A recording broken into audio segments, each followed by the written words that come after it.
Hey there, ghouls! Welcome to Baron van Ghoulstein's movie Crypt. I'm your host, Baron van Ghoulstein. And, ladies and gentlemen, we have a special feature creature presentation for you this evening. That's right, we have Edward D. Wood Jr.'s classic Plan 9 from Outer Space. Plan 9 from Outer Space, which of course was voted one of the worst movies ever made by one of the worst directors ever made, has got on to a huge cult following. Now, you may have heard the name Ed Wood made famous by director Tim Burton, who a few years ago has made a movie of Ed Wood starring Johnny Depp as the titled character. In the movie, of course, we see him creating the movie Plan 9 from, well, Plan 9 from Outer Space. This is the movie that really gave Ed Wood that known name that, you know, that everybody just, any movie enthusiast knows. So, with that being said, Hey, Baron. yes, Fractured. I can't think of any jokes. Well, I understand. That's because this movie's kind of a big enough joke for anybody, honestly. So, with that being said, you'll see what I mean. Go ahead and roll Plan 9 from Outer Space, and make sure you stay tuned after the feature for Ghoul Surround Presents, which will give you your Ghoul Surround fix of the evening, where we add sound effects to various clips of the movie. And of course, later on I'll be interrupting the film for a very special, never before seen here on the movie Crypt, a special behind the scenes clip of Plan 9 from Outer Space. And only you viewers get to see it. So, again, enjoy the film. Roll Plan 9 from Outer Space.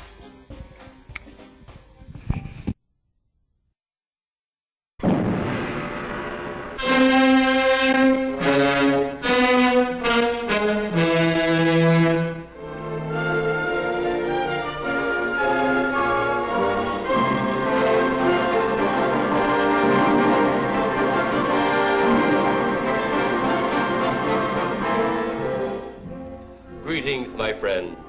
We are all interested in the future, for that is where you and I are going to spend the rest of our lives.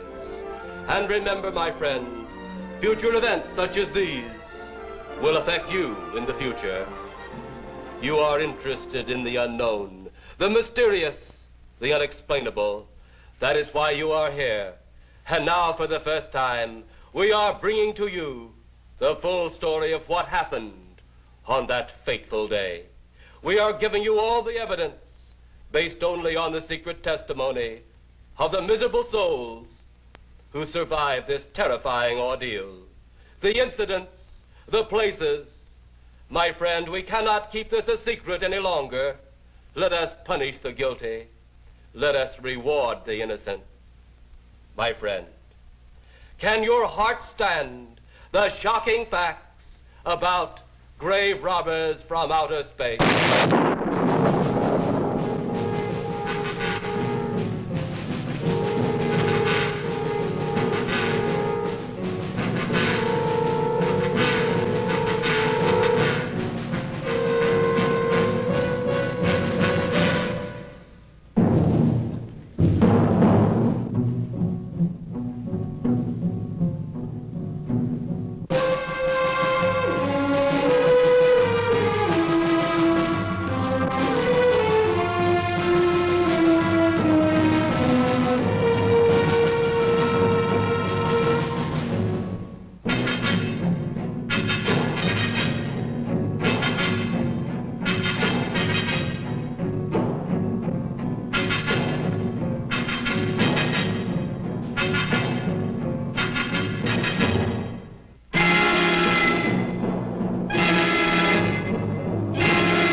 All of us on this earth know that there is a time to live and that there is a time to die.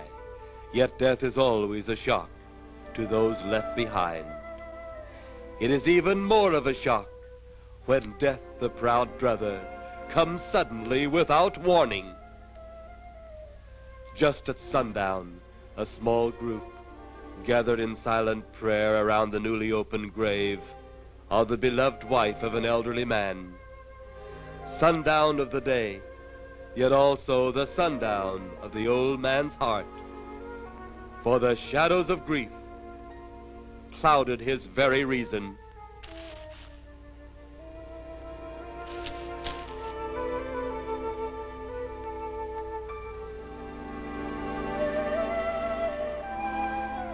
The funeral over, the saddened group left the graveside.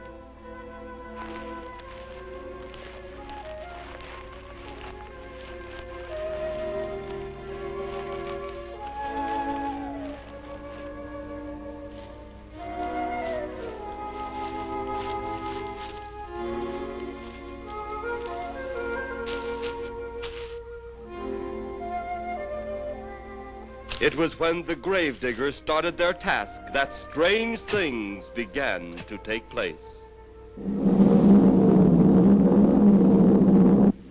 15 to 4. Yep, right on schedule. There's the old San Fernando Valley out there now. You better radio in for landing instructions, Danny.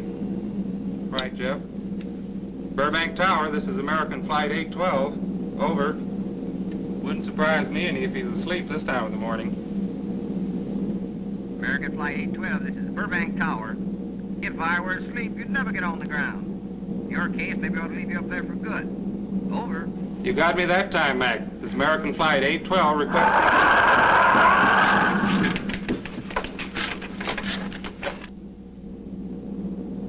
Burbank Tower to American Flight 812. Over. Burbank Tower to American Flight 812. Over. Holy mackerel. Burbank Tower to American Flight 812. Are you in trouble?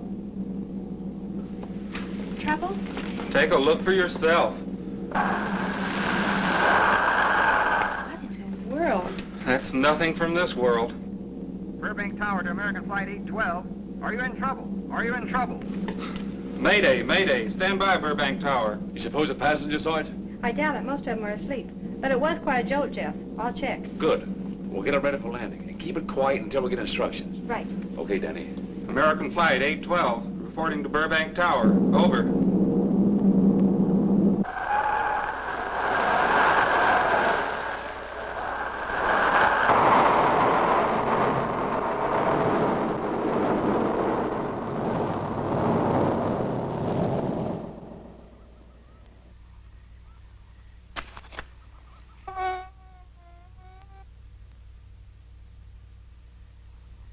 Did you hear anything? I thought it did. Don't like hearing noises, especially when there ain't supposed to be any. Yeah, sort of spooky-like. Maybe we're getting old. Whatever it is, it's gone now. That's the best thing for us, too. Gone. Yeah, let's go.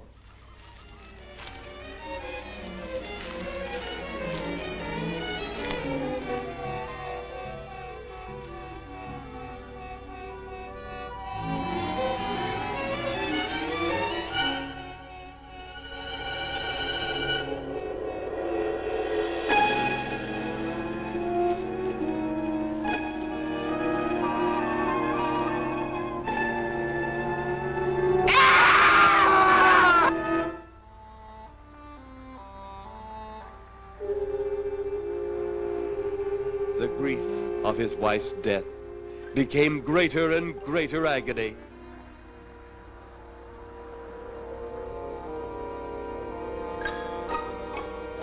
The home they had so long shared together became a tomb, a sweet memory of her joyous living. The sky to which she had once looked was now only a covering for her dead body.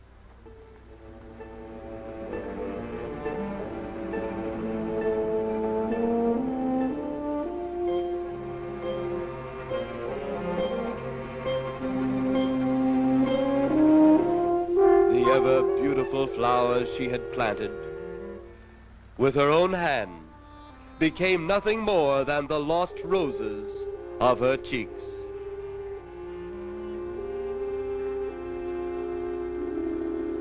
Confused by his great loss, the old man left that home, never to return again.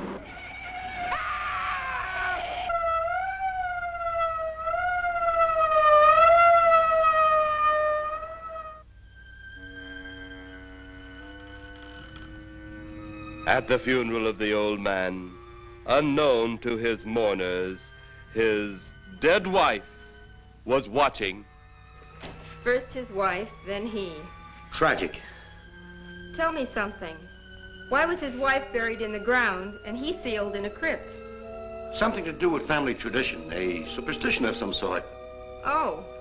Well, it's getting dark. Let's be on our way.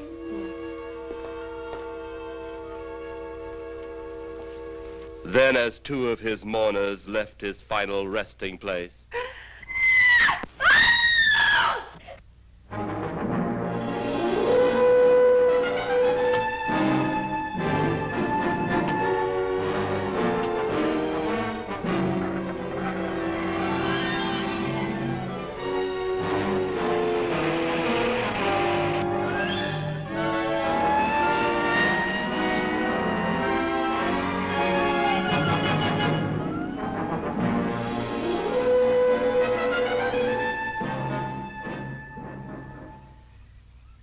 minutes later, the police, led by Inspector Daniel Clay, arrived at the scene. Who found them? The man and girl. Medical examiner been around yet? Just left. The morgue wagon ought to be along most any time. You get their statement? Yeah, much as we could. They're pretty scared. Finding a mess like this ought to make anyone frightened. Have one of the boys take the guy and the girl back to town. You take charge. Okay, Inspector. What are you going to do? Look around a little. It's pretty dark out there. Once you get beyond the range of those lights, you won't be able to see your hand in front of your face. I will get one of the flashlights from the patrol car. Okay, be careful, Clay. I'm a big boy now, Johnny. Okay.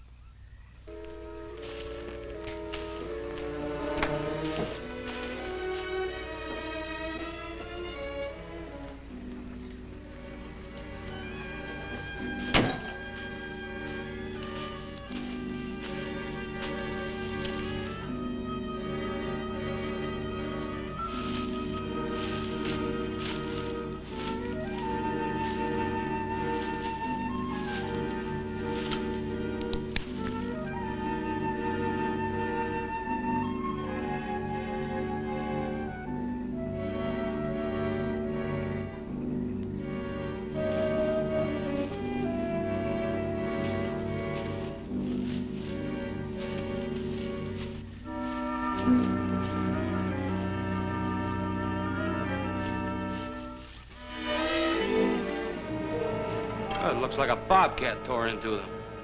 Yeah.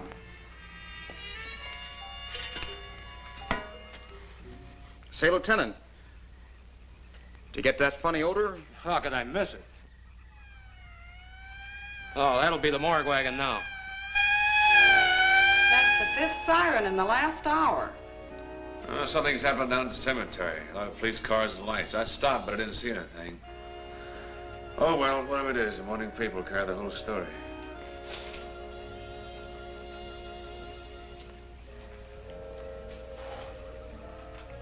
You seem to still be up there somewhere. Maybe I am. I don't think I've ever seen you in this mood before. I guess it's because I've never been in this mood before.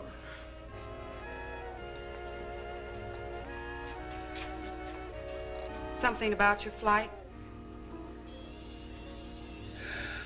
Yeah. What happened, Jeff?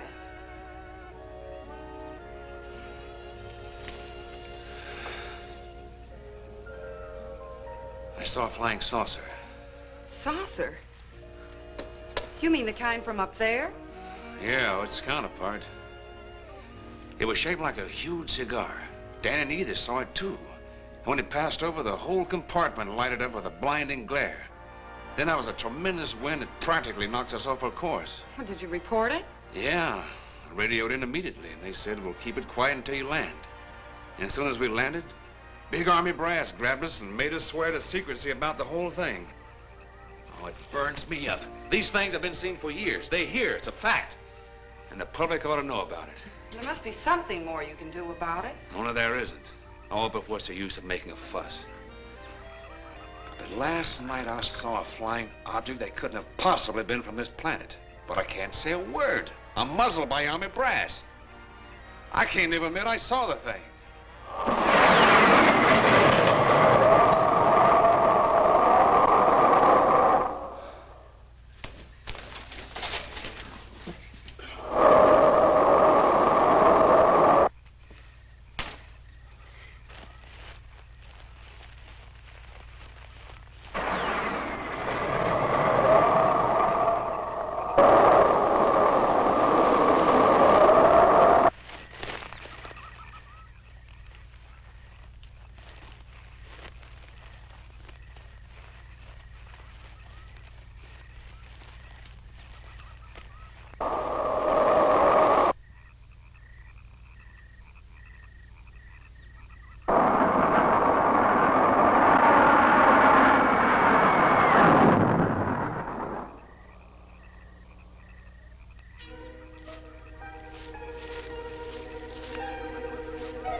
Sounds like Kay's in trouble.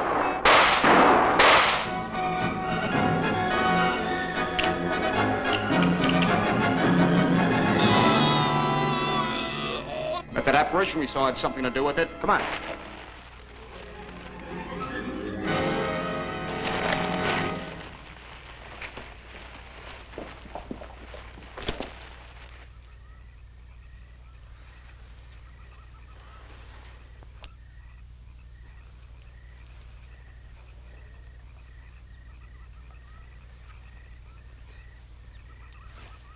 Is he dead?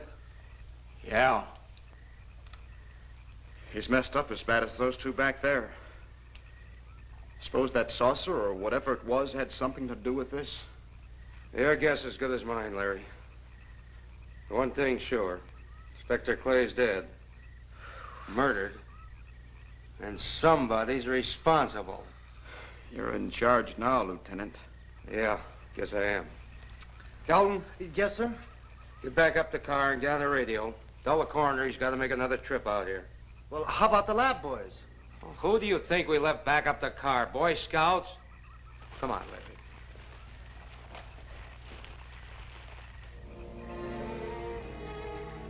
Greater love hath no man than to lay down his life for another. It is always difficult to have last words over the grave of a friend. And Inspector Daniel Clay was a friend, a dear friend to me and to all of us. The bell has rung upon his great career. Now we lay him to rest. A rest well deserved, but so premature.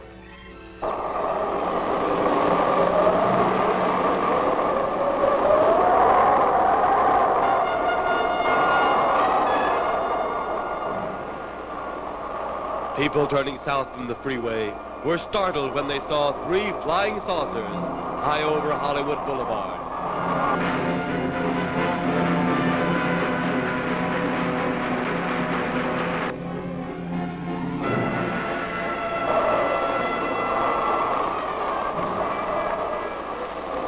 A woman, startled by the sight in the sky, telephones the police.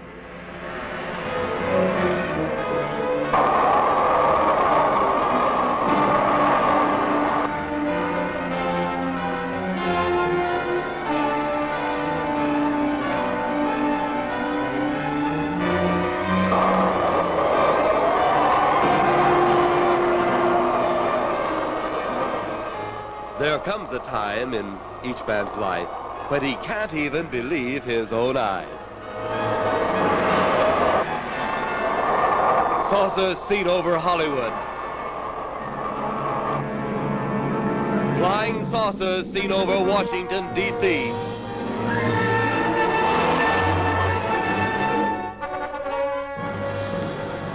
The Army convoy moved into the field.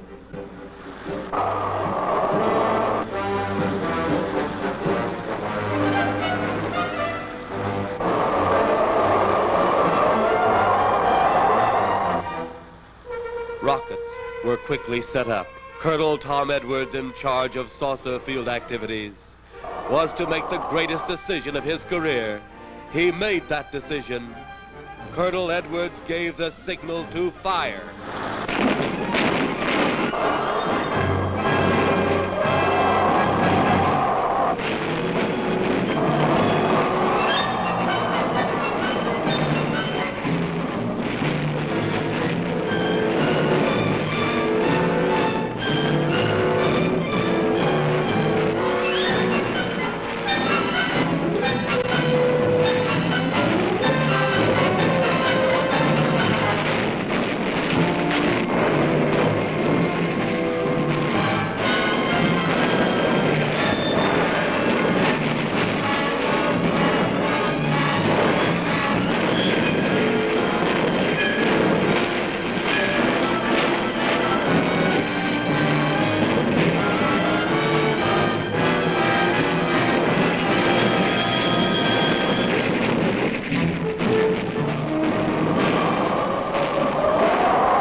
Swiftly as they had come, they were gone, even to the piercing eye of radar and the speeding jet fighters.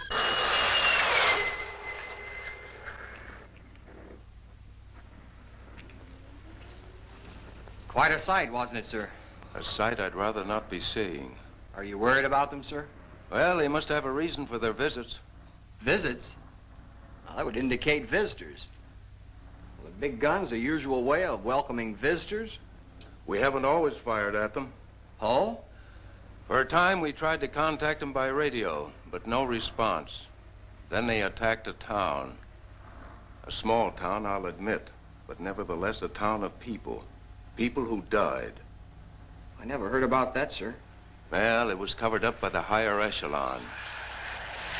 Take any fire, any earthquake, any major disaster, then wonder. Flying saucers, Captain, are still a rumor, officially. Looks like we beat them off again, sir. What do they want? Where are they from? Where are they going? They, sir? Who? Well, this is a training maneuver, sir. We only did a little practice firing at the clouds. Yeah. I wonder what their next move will be.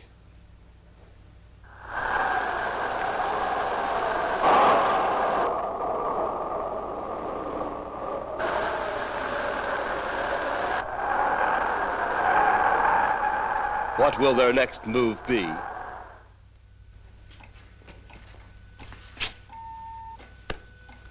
Your space commander has returned from Earth. Send him in.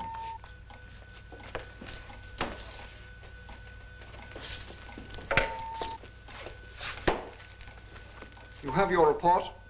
We had to pull in here to Space Station 7 for regeneration. We're returning to the planet Earth immediately thereafter. What progress has been made? We contacted government officials. They refuse our existence. What plan will you follow now? Plan 9. It's been absolutely impossible to work through these Earth creatures. Their soul is too controlled. Plan 9. Ah, yes. Plan 9 deals with the resurrection of the dead. Long-distance electrode shot into the pineal and pituitary glands of recent dead. Have you attempted any of this plan as yet? Yes, Excellency. How successful has it been? We have risen two so far. We shall be just as successful on more. The living, they have no suspicion of your movements? We had to dispose of one policeman. However, none of those risen have been seen. At least not by anyone who still remains alive. It's too bad it must be handled this way. But it must. Those who we take from the grave will lead the way for our other operations. Yes, Excellency. Continue on. Report to me in 2 Earth days. I feared His Excellency wouldn't take our report this well. Well, had he been dealing with our own people, his reaction would have been completely different. He understands the difficulties of the Earth race. What do you think will be the next obstacle the Earth people will put in our way? Well, as long as they can think, we'll have our problems. But those whom we're using cannot think.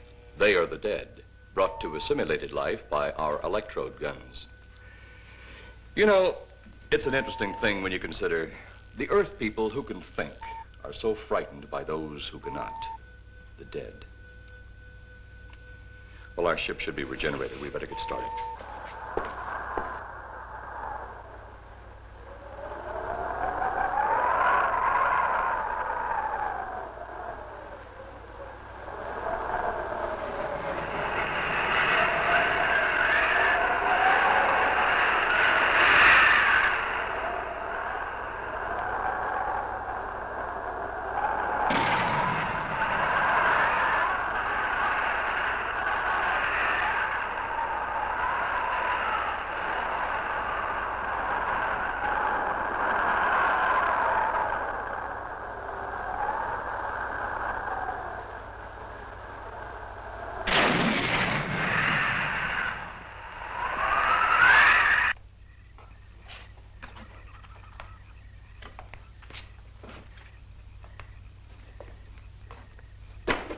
I still think you ought to go in town and stay with your mother until I get back.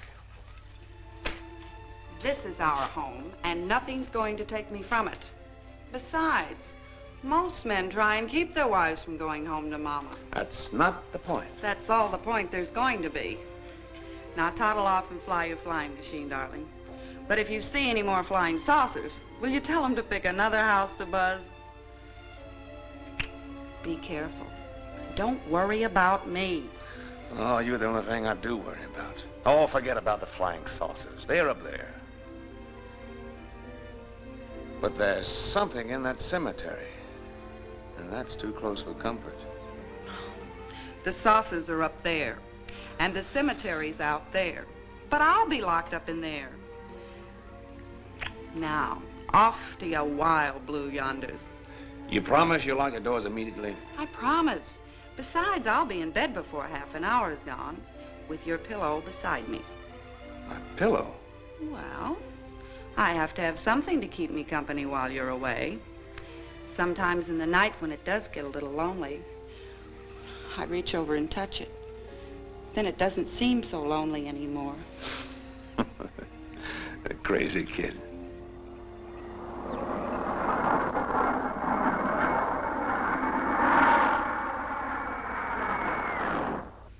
I do love you, darling.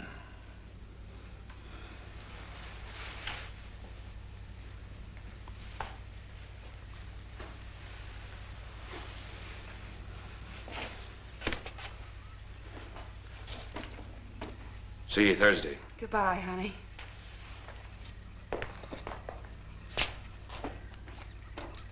You know I'm not leaving you here until you're locked safely inside. All right, darling.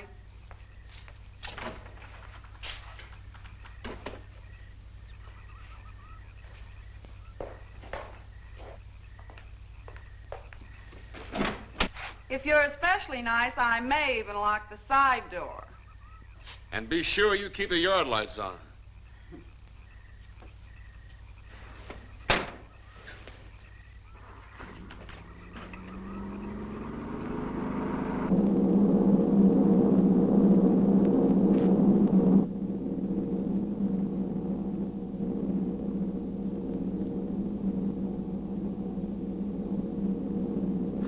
You're mighty silent this trip, Jeff. Hmm? You haven't spoken 10 words since takeoff. I guess I'm preoccupied, Danny. We've got 33 passengers back there that have time to be preoccupied. Flying this flybird doesn't give you that opportunity. I guess you're right, Danny. Paula? Yeah. There's nothing wrong between you two. Oh, no, nothing like that. Just that I'm worried, she being there alone and those strange things flying over the house and those incidents in the graveyard these past few days. It's just got me worried. Well, maybe they haven't figured out those crazy skybirds yet, but I'd give you 50 to 1 odds the police have cleared up that cemetery thing by now. I hope so. If you're really that worried, Jeff, why don't you radio in and find out? Mac should be on duty at the field by now. He could call Paul and relay the message to you. Hi, Edie. Hi, Silence. I haven't heard a word from this end of the plane since we left the field. I've just been giving himself and me a study in silence. You boys aren't feuding. No, Edie, nothing like that. Hey, Edie, how about you and me balling it up in Albuquerque? Albuquerque? Have you read that flight schedule, boy? What about it? We land in Albuquerque at 4 a.m. That's strictly a 9 o'clock town. Well, I know a friend that'll help us. Let's have the problem first. Huh, Danny? Oh, he's worried about Paula. I read about that cemetery business. I tried to get you kids not to buy too near one of those things. We get there soon enough as it is. He thought it'd be quiet and peaceful there. No doubt about that. It's quite all right, like a tomb. I'm sorry, Jeff. That was a bad joke. Say, I almost forgot what I came in here for. How's the coffee situation? That's for me. It sure wouldn't hurt anything, Edie. Okay, be right back. And say, Jeff, make that call to Mac. Nah, not only she throw cold water on my Albuquerque plan, but now she's repeating herself. How about that Albuquerque ball? I can't resist your charm, Danny boy.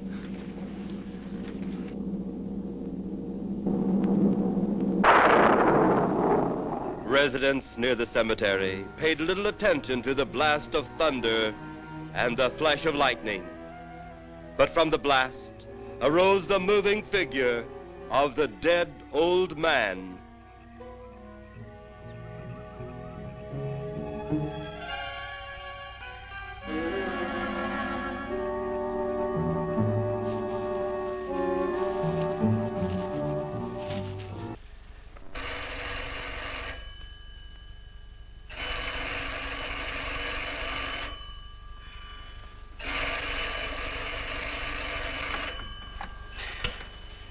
Hello? Who? Mac? Well, hi, Mac. Sure, I'm all right. I just fell asleep. Tell Jeff I'm all right. Okay, Mac. Thanks for calling. Good night.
Mrs. Trent, what's wrong?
They'll be at the hatch in a moment.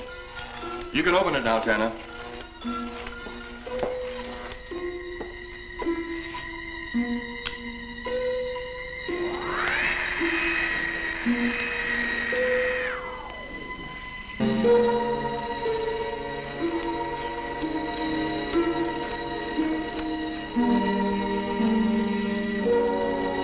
Turn off the electrodes quickly. They can't tell us from anyone else.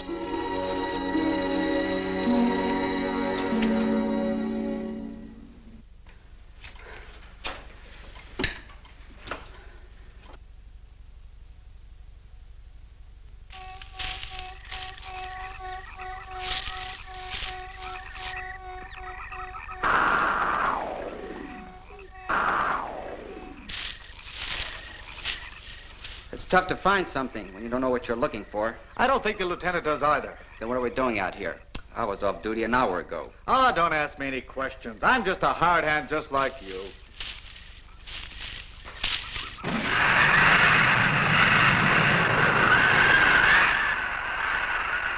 What do you suppose that noise was? Whatever it was, it's no more strange than the other things happening around this cemetery. Spirits like old Farmer Calder talked about. Well, maybe. The only spirits he saw tonight were those I smelled on his breath. Well, don't forget, Miss Trent claims to have seen them, too. She didn't have anything on her breath. She was hysterical. Well, true, she was frightened and in a state of shock. But don't forget that torn nightgown and the scratched feet. Yeah, I hadn't thought of that. Guess that's why you're a detective lieutenant and I'm still a uniformed cop. Sometimes it's only the breaks, Larry. Meantime, let's get going. Lieutenant, did you hear that? How could we help it? It sure was strange. Know what it was? No more than you do. If it went for orders, I'd get out of here right now. It was a saucer. A flying saucer? What makes you say that? Do you remember the noise we heard the other night? We were knocked to the ground. How could I forget? Exactly. But you're not remembering that sound. There you're wrong, Lieutenant. I'm with the fact the sound is similar, but what about the blinding light? Oh, haven't you heard? And many times the saucer hasn't had a glow. Or a light of any kind, for that matter. That proves it. What next, Lieutenant?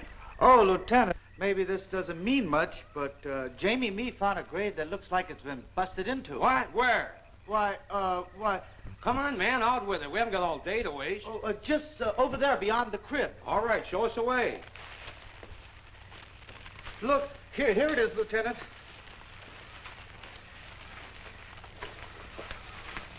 It's been broken into, all right. Strange. If someone had broken in, the dirt should be piled up here somewhere. It looks like it's fallen into the grave. Larry, you'll be out of that uniform before you know it. Do we have the right to look down there, Lieutenant? Technically, no. No? Well, this spot looks familiar, though. We shouldn't investigate any further without the permission of next of kin. Let's go get it. How? I see what you mean. The gravestone's down there. Well, let's go down and find out whose grave it is. How? By going down and finding out. Are you sure you mean that, Lieutenant? If I didn't mean it, I wouldn't have said it. Scared? Well, why do I always get hooked up with these spook details? Monsters, graves, bodies. Oh, all right.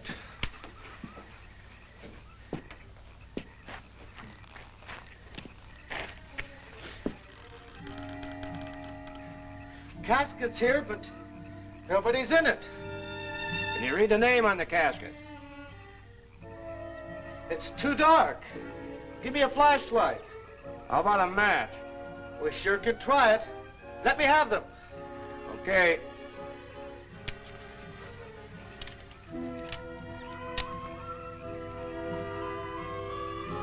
It's Inspector Clay's grave, but he ain't in it.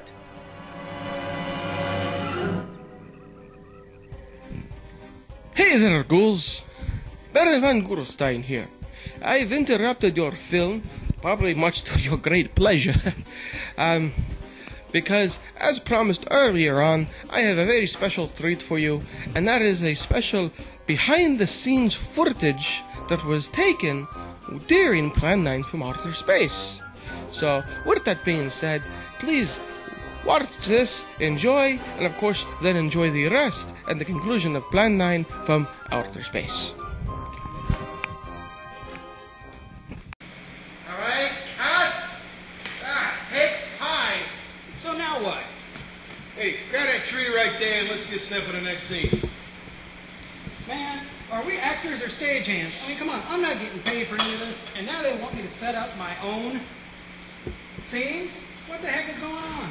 Hey, look, I'm willing to do whatever it takes to be in this picture, all right?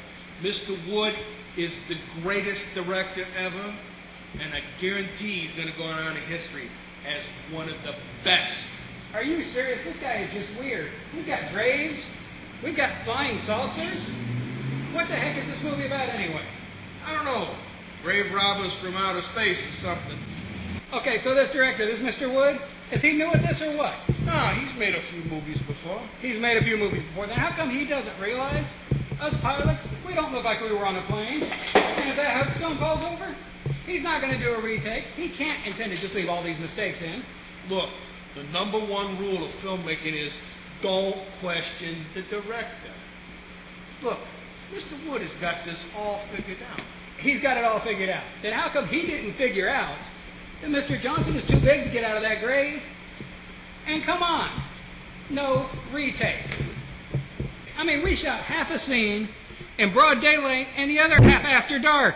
He can't intend to leave all these mistakes in, can he? Look, Jordan, right? Call me Tony. Tony, it's our job to make sure the scene is set for the next shot. All we gotta do is let the director do the directing. Get the picture? Yeah, I got it. But I mean, come on, I haven't even seen this guy, and he seems pretty weird to me. Come on. Let's get back to work. Pick up that tombstone that you knocked over.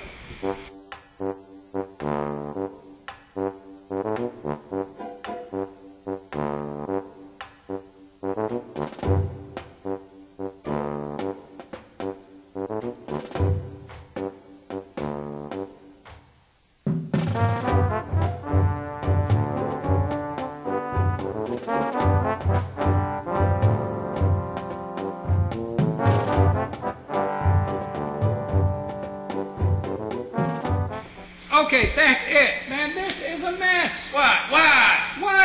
What? Look at what's going on. You're telling me this is normal? The guy's just working here, that's all. Working, they're falling down all over the place. Look, it's just your imagination, all right? Ah! You're just nitpicking. Look, trust me, this is how you make a movie. We're doomed? Yeah, and I'm crazy? All right, people. Places. Let's shoot this thing. Who is that? Well, that's Mr. Wood. He's dressed like a woman. Yeah, and? He's dressed like a woman. Come on, come on. Don't this strike you as just a little bit crazy? Look, you ain't seen weird till you worked with Orson Welles. Let's go back to work. But meanwhile, at the Pentagon in Washington, D.C.,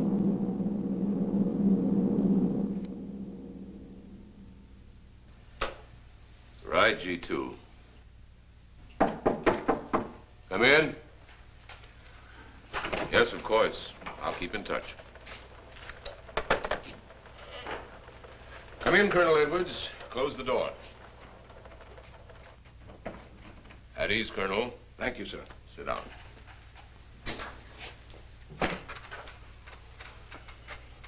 I understand, Colonel, you've been on tap for many of our saucer attacks. I'm in charge of field operations, sir.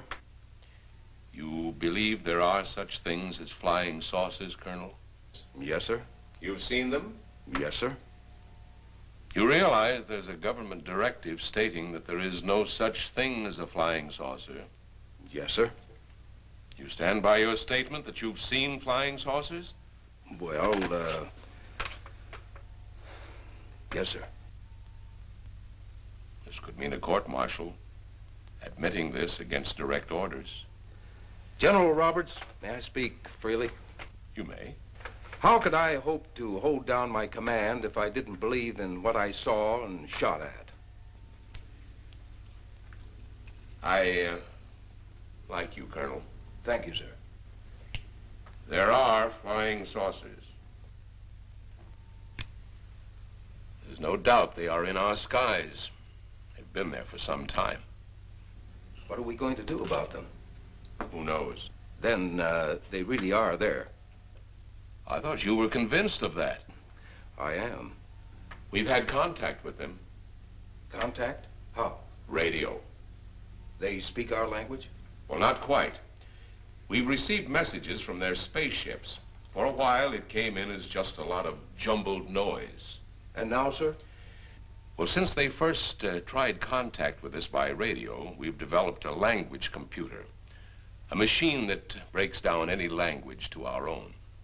General, what's this all got to do with me? Well, you've been in charge of saucer field activity for a long while. I think it's about time you heard these recordings. Do you mind? Mind? Huh, I'm anxious.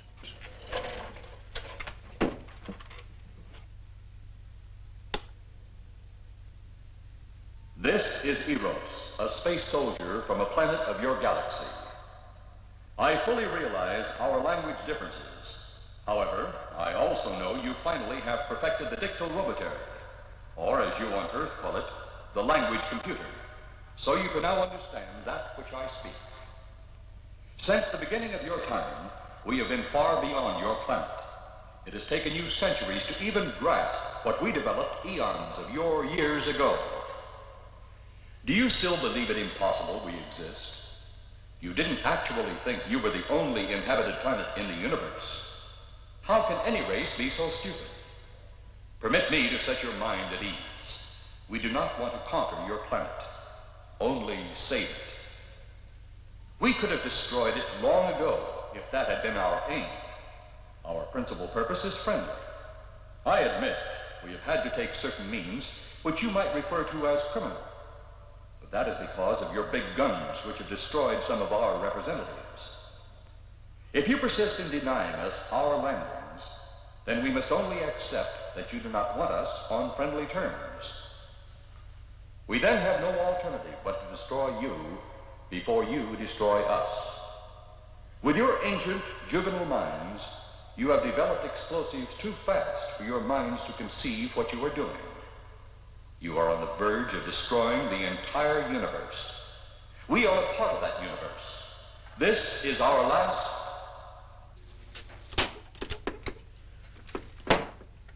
That's the end of that one. Atmospheric conditions in outer space often interfere with transmitting. How many of these recordings do you have, General? An even dozen up to now. This was the last one. We received it over a month ago. Do you think they mean business? We can't afford to take any chances. Come over here.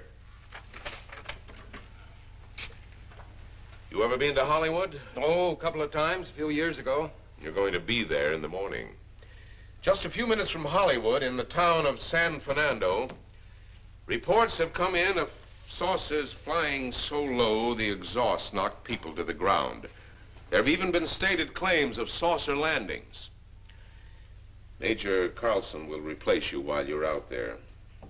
You're the best man for the job of attempting to contact them. Find them, Colonel.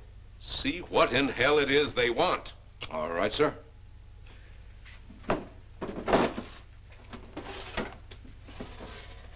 These are confidential reports, Colonel. Read them over carefully on the plane. Turn them over to intelligence when you get to Los Angeles. They'll have further orders for disposition. Yes, sir. Colonel Edwards? Yes, sir. Good luck. Thank you, sir.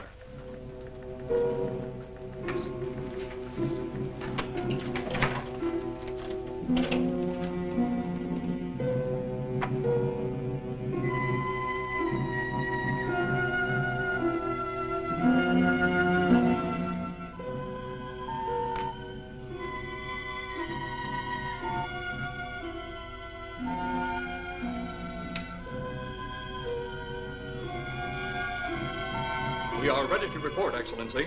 You are many days late. It was unavoidable.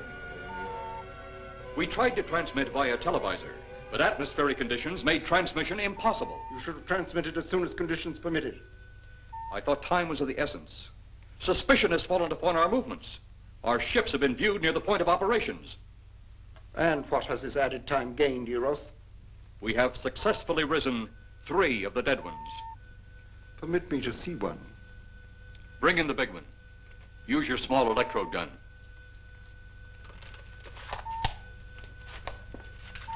I have taken 2 ships from your command. But that will leave only my ship. It is necessary that you continue your mission alone. I have need of your other ships elsewhere. Even though you have risen 3 of the Earth's dead, the plan is far from successful. And you, Eros, must prove it an operational success before more time, energy, ships, and your countrymen may be spent on it. We will not fail. Everything is on our side. Not everything. You do not have the live Earth people. You reported that your ship was viewed at the scene of your present operations. That is correct. They have been viewed many times, but not at the scene of operations. Something must be done about that.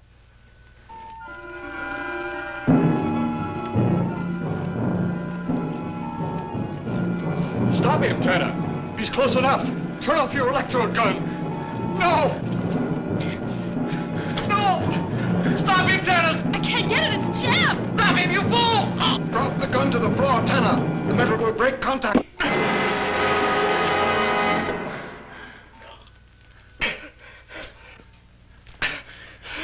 That was too close. Yes.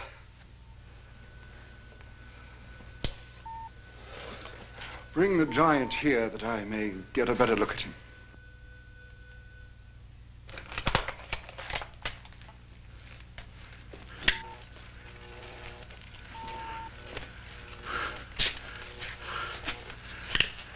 Yes, he's a fine specimen. Are they all this powerful on planet Earth? This one is an exception, Excellency. What are the other 2 like? One is a woman, the other an old man. An old man, you say? Yes, Excellency. This gives me a plan. Put the big one away. Pick up your electrode gun. Make sure it's in working order before pointing it at him. Whatever made it jam seems to have been cleared by the fall. Take him back to the ship.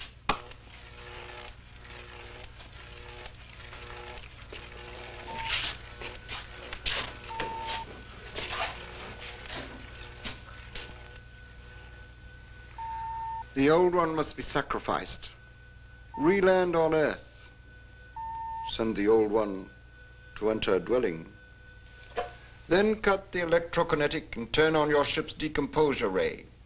The result will astound those watching. Astound them enough to delay their intention until you have gained your other recruits from the cemetery. Yes, Excellency. It'll be done. Report to me when this has been accomplished.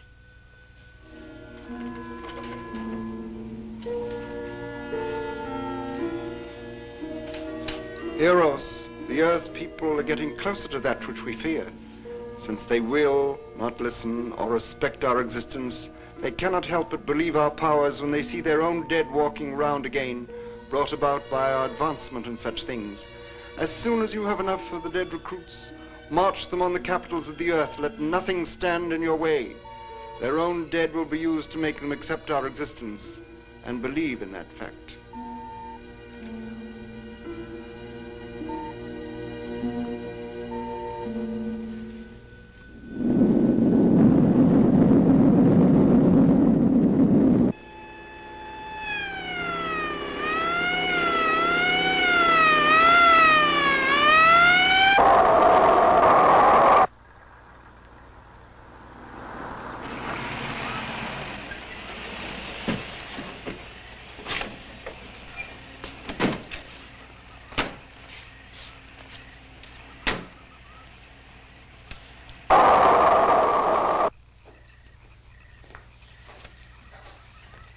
Miss Strand.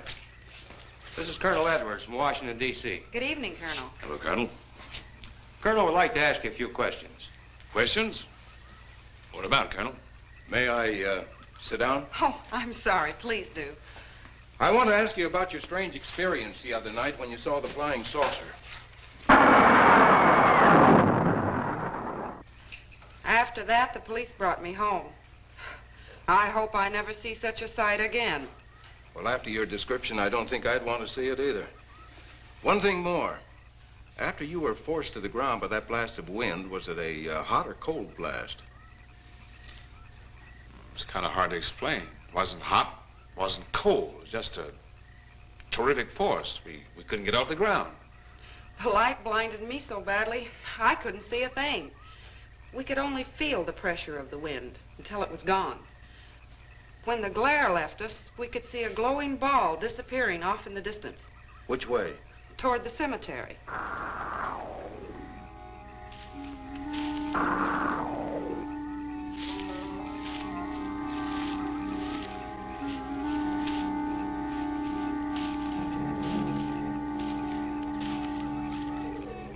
This is the most fantastic story I've ever heard. And every word of it's true, too. That's the fantastic part of it. Colonel, we found a lot of suspicious things out in that cemetery. But then again, didn't find anything to base a fact or suspicion on. Hey, you hear anything?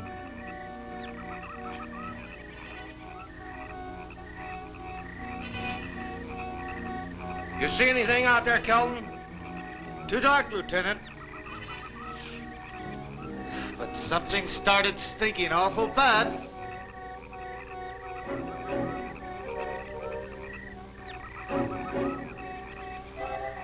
There's something out there.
What do you make of that? She got me. Didn't look that way a minute ago. What about your man? Oh, the excitement, I forgot all about Kelton.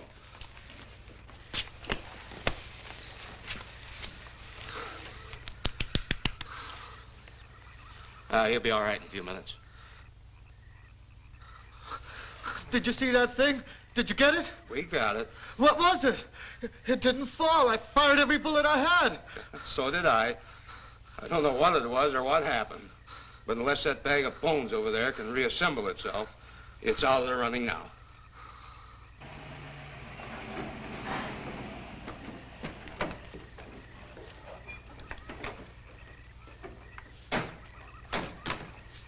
Colonel, I've been out here so often, you think I've taken a lease on this place. Not a long lease, I hope. I see what you mean. But you know, I can't help but feel the answer's out here somewhere. Is the girl safe?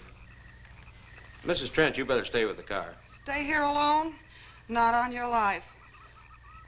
Modern women. Yeah, they've been that way all down through the ages, especially in a spot like this. Calvin. Yes, sir. Stay with Mrs. Trent. All right, Lieutenant. Now, you stay close to the officer, honey. I'd feel safer with you. Now, the lieutenant knows best. Well, I don't like it, but I guess there isn't much I can do about it.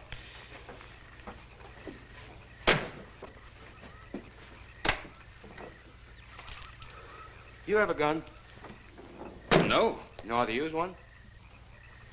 After 4 years in the Marine Corps? Here. You think we'll need these? You never tell. Let's get going.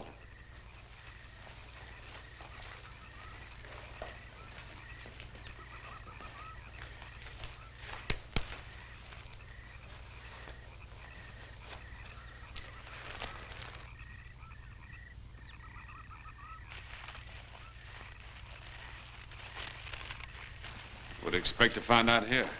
Well, there's only one answer to that, Mr. Trent. We'll know when we find it. Inspector Clay's grave's right over here. Is that the one you told me was broken into? Yes.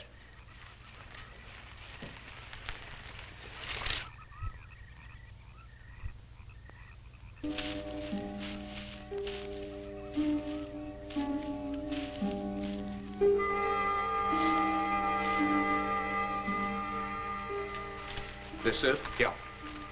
Looks to me like someone had broken out instead of in. I figured that, but that's impossible. I wonder.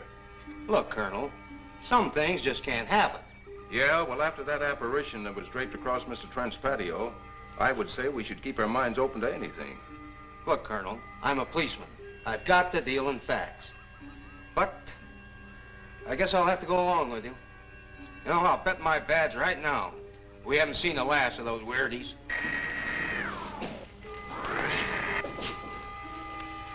They'll discover our ship soon. You're going to let them find us? It's the only way. These are the same men who have been so close so often. They must be halted before they can inform others about us. But there were others in the car. They'll be taken too. Send the big one for the girl and the policeman. I'll turn on the dictylrobatory so we may converse with them.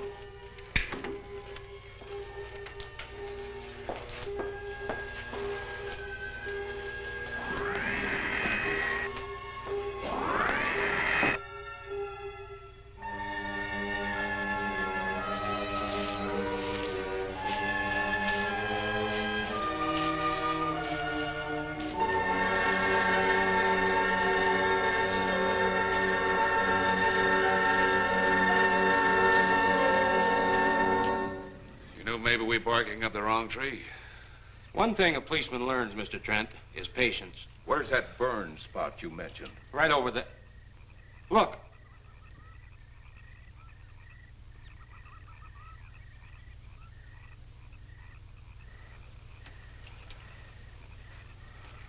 We'll investigate, but move carefully.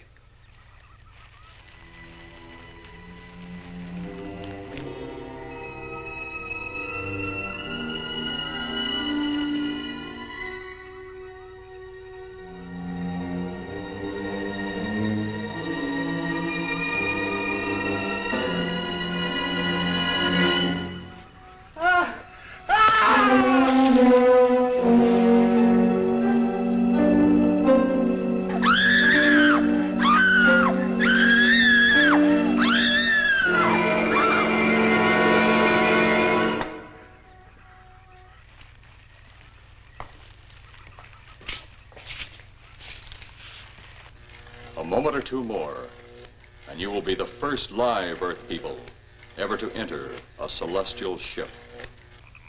Wow. Boy, how can anything that big hide for so long a time?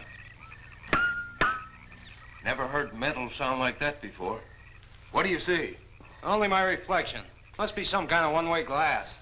I wonder how you get into this thing. I'm not sure I want to find out.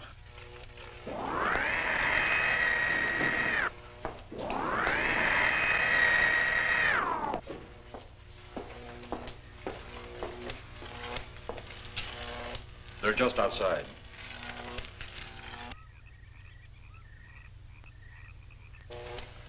You can open the outer hatch now.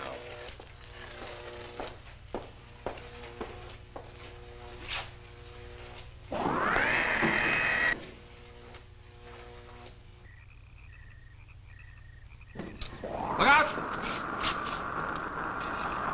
You going in that thing? That's what we're here for. I don't know. The way these things speed around, we might just get in there and off it goes. That's a chance we take. Well, I took a chance on those earlier airplanes.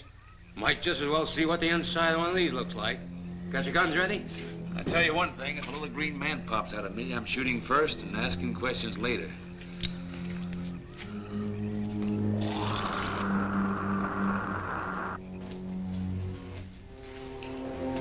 They're in the outer chamber now. Eros, do we have to kill them? Yes. Seems such a waste.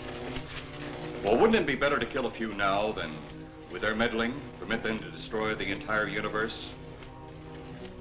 You're always right, Eros. Of course. But those are not my words. Those are the words of the ruler.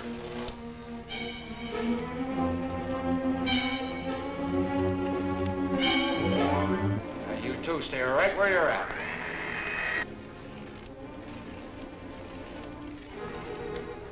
We will do as you command.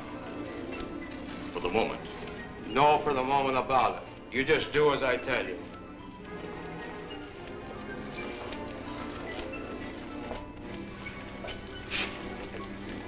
You do not need guns. Maybe we think we do. They would be of no use to you now. They've been mighty useful before on flesh and blood. And you two look like you've got a lot of both. True, they would be effective upon us.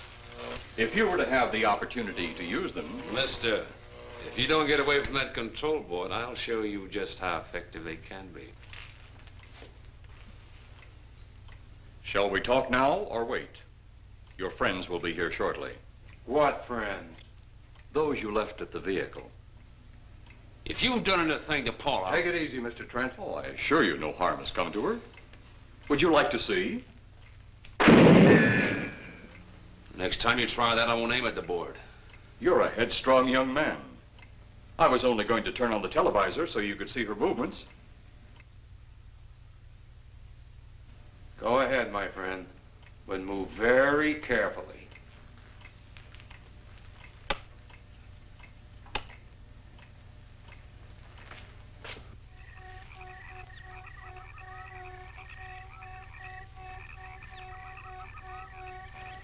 She's only fainted. You fiend. I? A fiend? I am a soldier of our planet. I? A fiend? We did not come here as enemies. We came only with friendly intentions, to talk, to ask your aid. Our aid? Yes, your aid for the whole universe. But your governments of Earth refused even to accept our existence. Even though you've seen us, heard our messages, you still refuse to accept us. Why is it so important that you want to contact the governments of our Earth?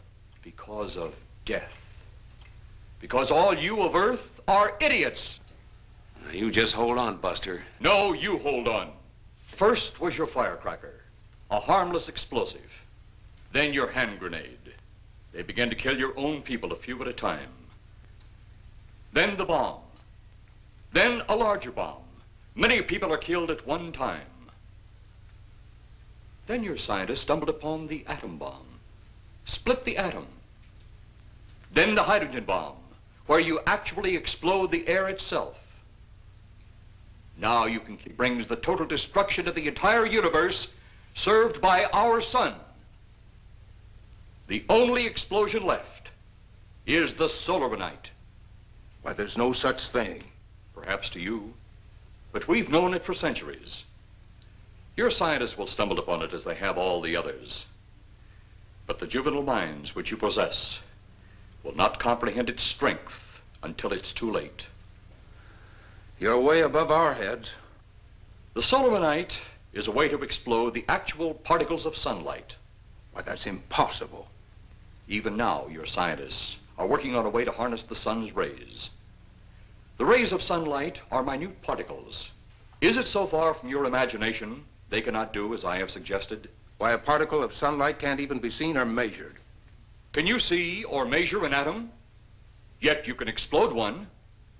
A ray of sunlight is made up of many atoms. So what if we do develop this solarite bomb? We'd be even a stronger nation than now. Stronger. You see? You see? Your stupid minds. Stupid! Stupid! That's all I'm taking from you. Get back here, you jerk! Let him finish.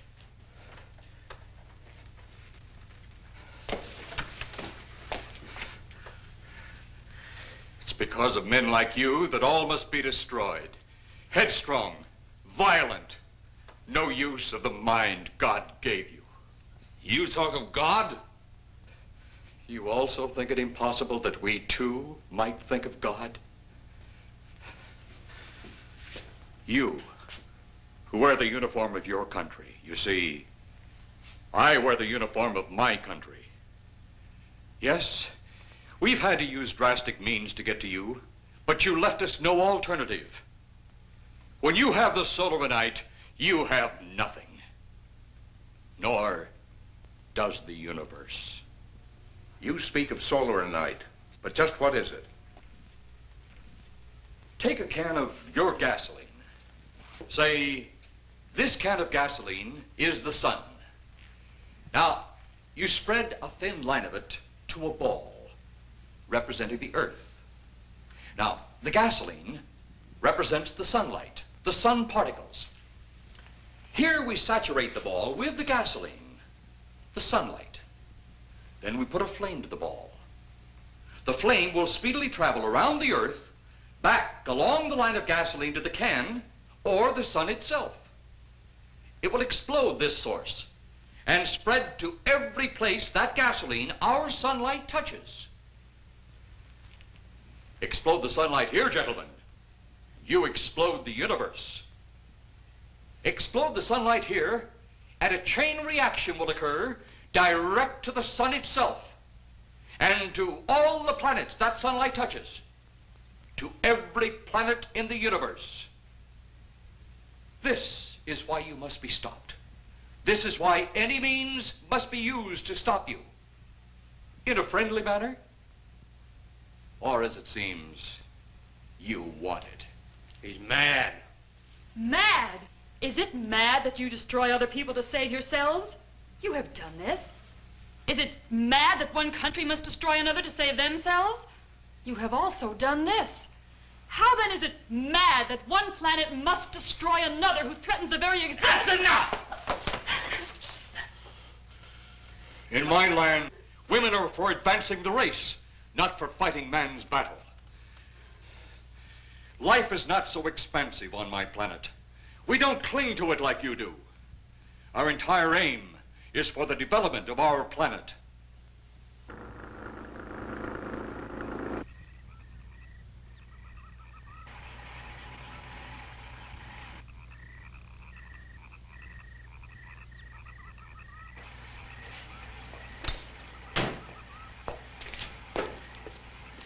What happened to you? How come you're all alone? I asked for lots of help. You sounded drunk or something on the radio. If I didn't see it with my own eyes, I'd never believe it. Believe what? It was horrible. And he almost broke my shoulder. Look, what are you trying to say? If you don't make sense, we'll never get to the bottom of this. Now, who slugged you? Inspector Clay. What? It was Clay, all right. Only not like we remembered him. Well, his way was busted into, wasn't it? Next, you'll tell me you saw skeletons. We did, earlier. Now I know you're off your rocker. All of us saw it. The lieutenant, the colonel, everybody. Where's the lieutenant now? We've got to find him. Mrs. Trent is gone. I was left here to guard her. But Clay showed up and put me out of the running. And the second time tonight, and I'm getting darn tired of it. Which way were they going? Off that way. Come on.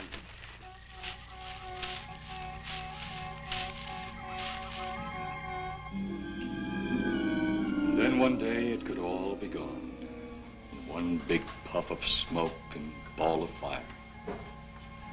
All that out there. The stars, the planets, all just an empty void. You two had better come along with us. Come with you? Where? The police station. So it seems you think you have the upper hand. Look out that window.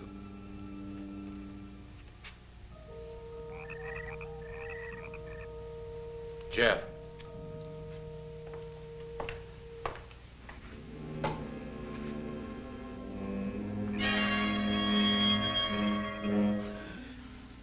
She is unarmed, but he would kill in seconds if I so choose.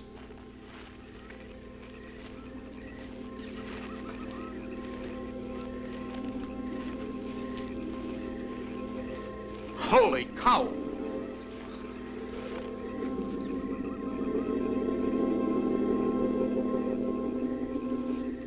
Look there.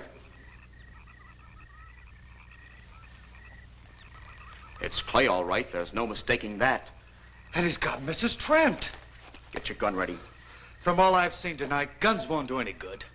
Clay is dead, and we buried him. How are we going to kill somebody that's already dead? Dead! And yet there he stands.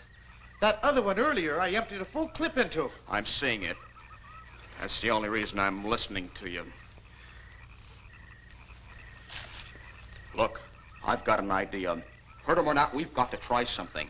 I'm going to sneak up behind him and whop him over the head. That ought to make a move. Follow me. Even when Clay was alive, he couldn't run fast enough to catch me. So when he does, you grab Mrs. Trent and run like lightning in the opposite direction. Oh, you think it'll work? Know of anything else to try?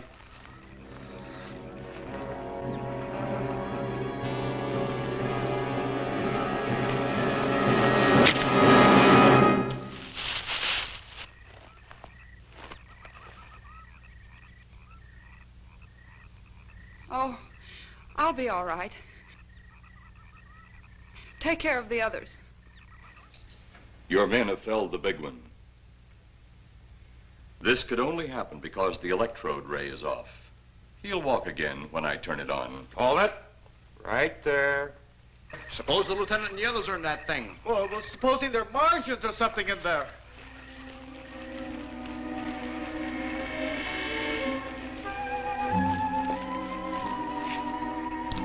Come on, let's go. Open up in there. Open up. Get that door open. Colonel, I wouldn't know one switch from another.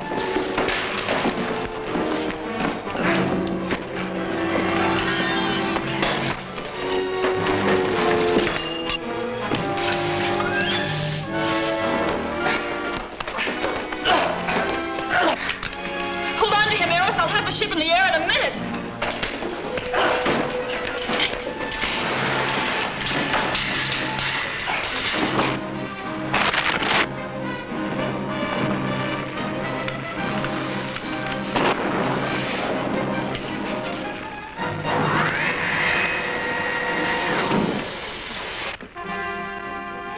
Get out of here, Jeff. The ship's on fire.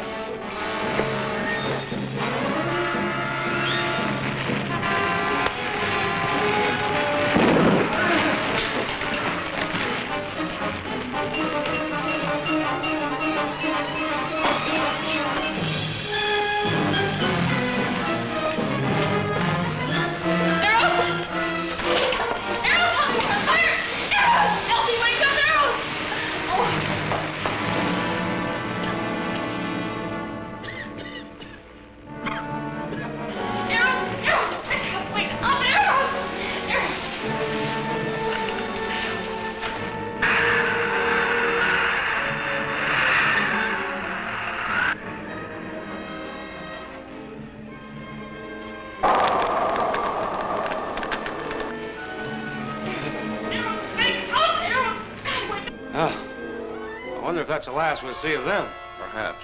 But sooner or later, there'll be others. Look!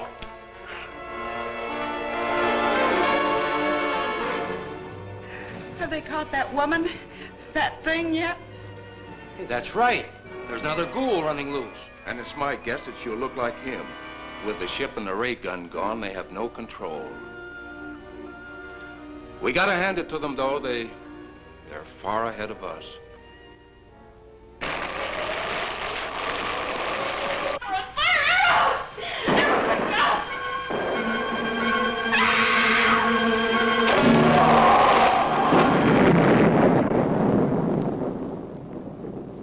My friend, you have seen this incident based on sworn testimony.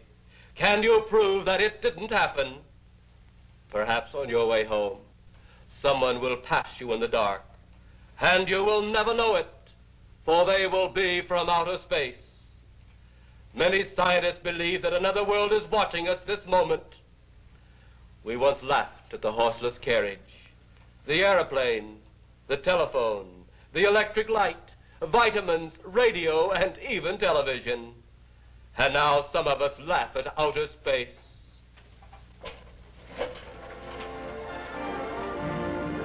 God help us in the future.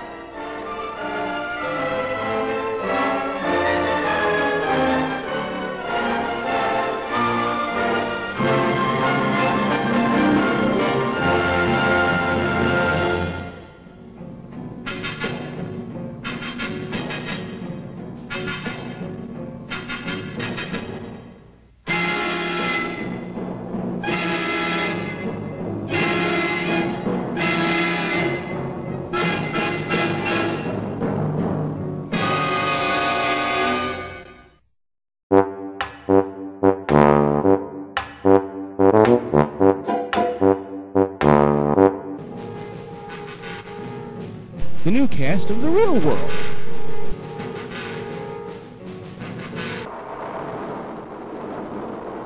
Do you sell hubcaps for 72 Pinto hatchback?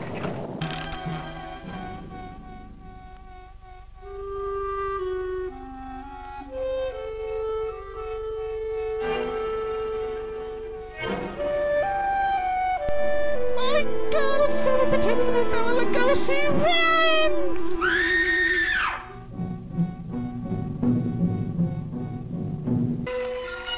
Wow, Snooky lost weight, and the situation gained it. I never thought I would be attending the death of my own career. Proud brother, come suddenly.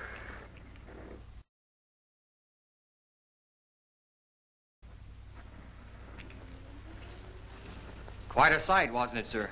A sight I'd rather not be seeing. I can't believe they canceled Charlie's Angels. It is even more of a shock when death, the proud brother, comes suddenly without warning. Just at sundown, a small group. There you have it, Goose. The worst movie ever made, voted by many people many years ago. I don't know. I personally am a pretty big fan of the film. I've watched it many times. I've laughed many times. So, well, House Winter's fractured what he thought of the film. He's passed out right now. So, with that being said, Gurus, don't forget to tune in next week for another thrilling creature feature from the movie Crypt. I am your host, Baron van Ghoulstein. Until then, stay cool, ghouls.